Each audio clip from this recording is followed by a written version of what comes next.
So this is the School Alerts Signup, and it's located at this /district/subscribe.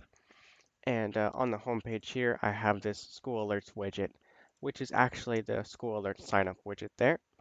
This is actually how your parents and students and guardians, pretty much anybody can opt in to receive notifications from your website.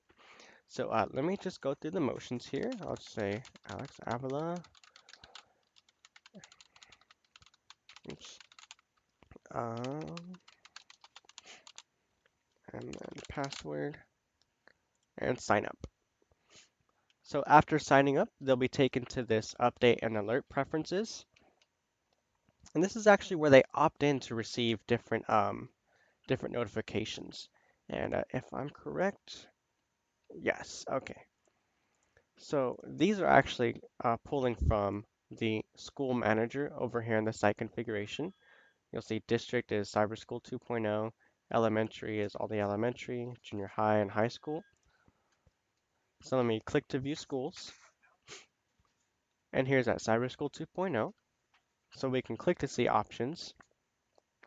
And this may look really scary. There's a lot going on here, but it's perfectly fine. What's going on is we have the subscribe to updates, which is anytime the calendar, blog, news, or podcast is updated with a new event or new article or anything like that, they'll receive an email whenever it's been created, just with extra details or all the details that you add to it.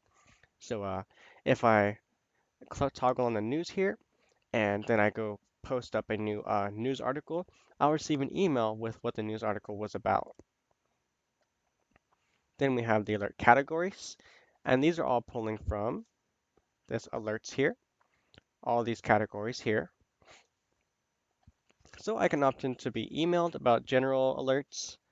I can opt in to be text messaged about general alerts, receive phone calls, or even app push notifications. So if this doesn't make sense, I encourage you to watch the Alert Manager video. It goes more in depth about what these are. But this is just about the actual subscribe module.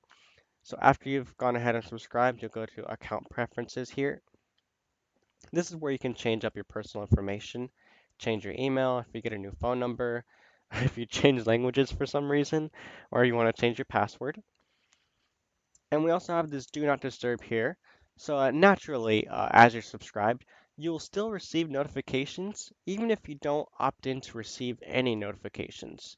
So whenever an alert is created and is sent out district-wide, you'll actually receive the notification even if you aren't opted in to receive them. And then this do not disturb will actually prevent you from receiving any information or any notifications. You can also select delete account to delete your account altogether. So that's essentially how this subscribe module works.